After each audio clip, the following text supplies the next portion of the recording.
Nobody else can change your life, alter your ambitions, pave a golden road for you. But you can. It's up to you. Be responsible for yourself. Learn to reap the harvest without complaint. This is a sign of growing maturity. And here's where it comes from: taking full responsibility. Take full responsibility for everything you do. Be responsible to yourself. It's your crop. Whatever your paycheck is, take full responsibility. You say, well, it's my employer. No, it's not your employer. You can become twice as valuable, 3 times as valuable. Burn the midnight oil, learn some more skills, bring more value to the marketplace. I'm telling you, whatever your harvest is, take it without complaint. Take it without blaming others. Self-preparation leads to control over your life. We discussed this in the last session. Whenever you prepare correctly, taking all of the steps you're supposed to take, doing everything in your power to stay on track, whenever your preparations lead to success, achieving your goals, you reinforce the disciplines that got you there. Success leads to reinforcement of the proper disciplines. If what you're doing is working, keep doing it. If what you're doing isn't working, change it. When you are doing all that you can possibly do and are successful at reaching your expectations, keep doing it. Success is a reinforcement. Psychologists call this positive reinforcement. We all know about positive reinforcement. That's how we train our dogs. That's how we teach our kids. That's how the trainers at SeaWorld can get a killer whale to do tricks and follow commands and work side by side with humans, by positive reinforcement. When you bring a brand new puppy home and try to teach him not to mess in the house, what do? You reward him for going outside or scratching at the door. When you're trying to get your toddler out of the diaper stage, what do? You reward her with special presents, make her feel special for learning something new. When you're trying to get your older kids to crack the books and study, what do? You reward them when they get good grades. You teach them that the skills they are developing now will have great positive effects on their lives later. But you reward them now. This is positive reinforcement. Learning that there are rewards for doing something good, something worthwhile, something of value. The greater the value, the greater the reward. The better you do, the better your reward. The greater the value, the greater the reward. A bigger paycheck, a better house, financial freedom. It's all a reward system. Now, there are 2 major benefits of positive reinforcement. Number 1, positive reinforcement builds good habits. If what you are doing, the habits you've gotten into, are building your ambition and increasing your success, keep doing them. Your success is reaffirming that these habits are good. Your success tells you that you need to keep doing what you are doing. By reviewing these habits that bring on success, you reinforce them, give them sticking power. Now here's the other side. By reviewing your habits, what you do every day, by reviewing your habits, you may find out that some of them are inhibiting your success. You may find out that what you're doing every day is bad for you. Or you may realize that you've gotten out of some very good habits. Somebody says, well, I've just gotten out of the habit of taking my daily walk around the block. Well, I guess you'll just have to get in the habit of being sick down the road. Somebody says, well, I used to read the books all the time. I've just gotten out of the habit. Then change it. Go back into your disciplines. If you've just gotten out of the habit, just get back into the habit. It's called discipline. If it doesn't work, don't do it any longer. You can keep your fingers crossed if you want to and hope that it'll all straighten out. You can wish for the wind not to blow quite as severely, to change in your favor, but we call that naive at best. If the habits that you've gotten into aren't serving you, change them. You can't keep doing this any longer.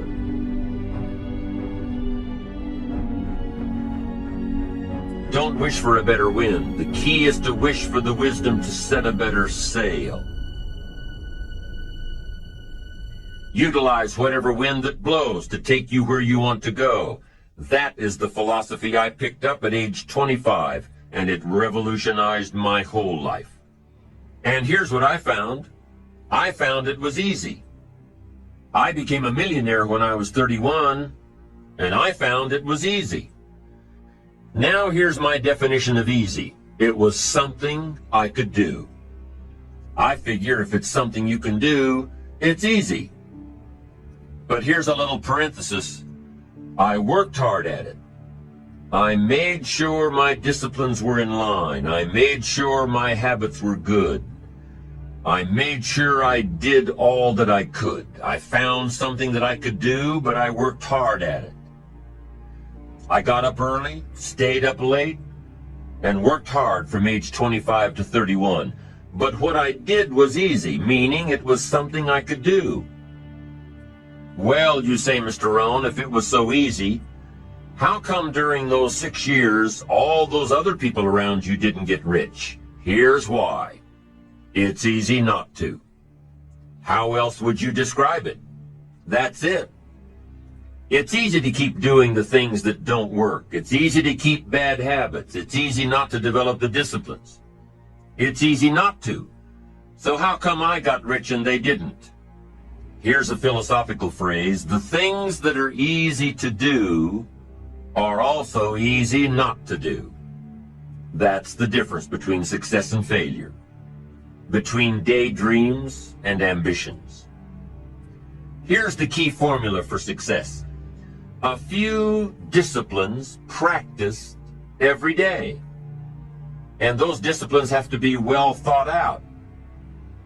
What should you spend your time doing? Don't waste your time on things that aren't going to matter. But a few simple disciplines can change your whole economic future. Future with your family, future with your business, future with your enterprise, your sales career, your management career. A few simple disciplines, a few simple habits, good habits, repeated every day.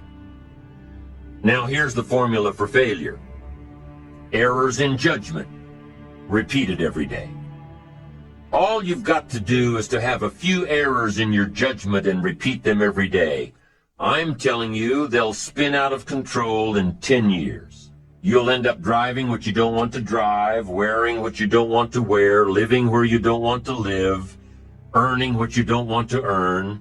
A few errors every day, bad habits every day, it's disastrous. Now here's why it's easy to repeat an error in judgment.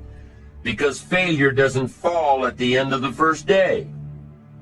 Bad habits don't show their horrible results at the end of the first day, or the first week, or the first month. It's easy to get faked out.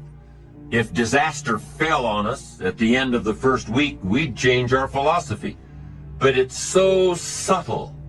Errors in judgment, bad habits. They're so subtle. They get you a little off course, a little off course, a little off course. You keep drifting off course, and all of a sudden you're caught. So you've got the choice right now of one of two easies. Easy to do or easy not to do. I can give you in one sentence how I got rich by the time I was 31. I did not neglect to do the easy things I could do for 6 years. I did not neglect. That's the key. I found something easy I could do that led to fortune, and I did not neglect to do it. The major reason for not having more of what you want in America, more health, more money, more power, more influence, more everything, the major reason is simple neglect. Neglect. And if you don't take care of neglect, it becomes an infection, and then it becomes a disease. So if you're in the habit of not doing it, doing all it takes to get ahead, get in the habit of doing it. Doing all it takes. That's the first benefit of positive reinforcement, building good habits. Now, the second benefit of positive reinforcement is that it creates the energy to fuel additional achievement. It gives you the drive to do more, to not only keep on doing what's right, but to do more of what's right. The disciplines that will help you grow and get ahead of it all.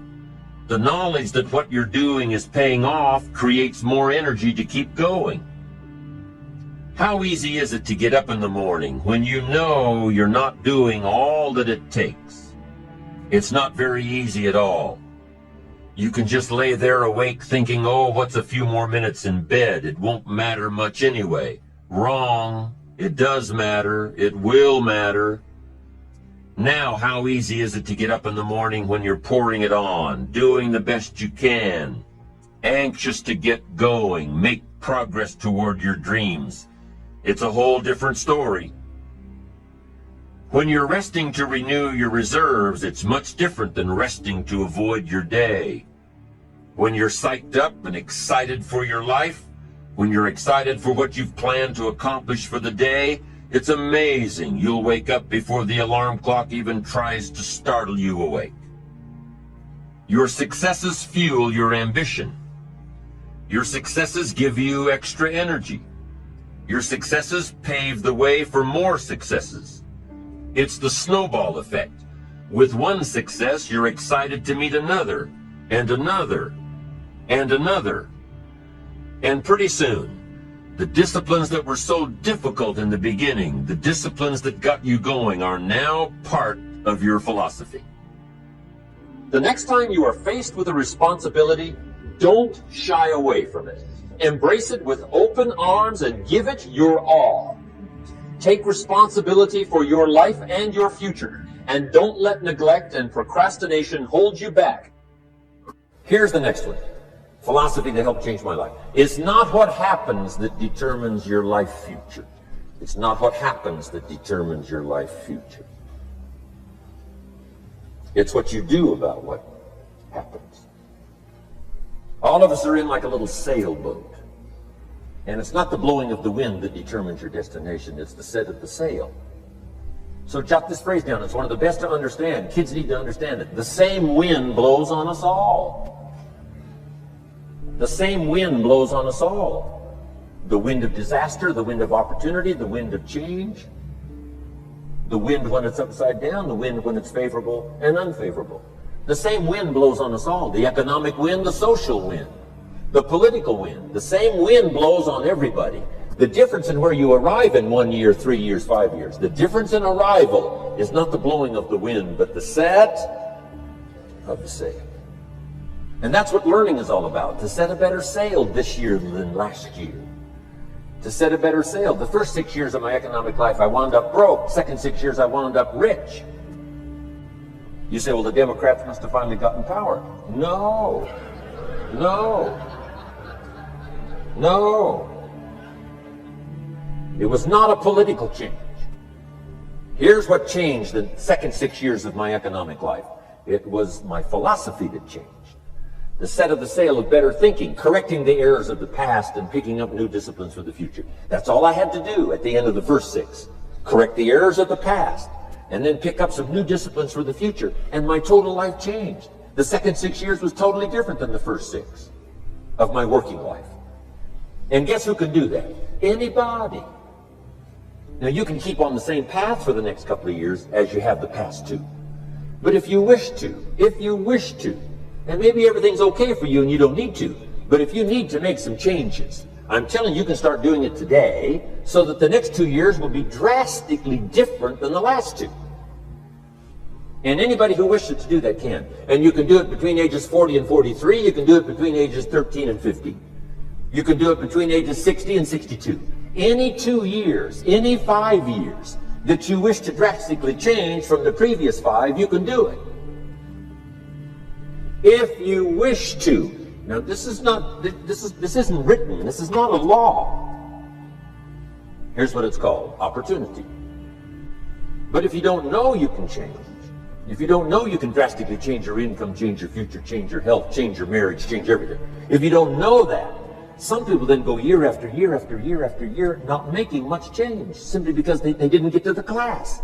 They never read the book. They never went to the seminar. They never made the discovery.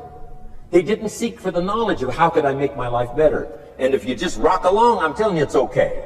Anybody can live any way they choose, but I'm here to tell all of you that if you wish to, it's possible to make the next 3 years totally different than the last 3. And all you have to do is just a few things. So if you got that one now, it's not the blowing of the wind that determines your income. It's not the blowing of the wind that determines your fortune. It's the set of the sail.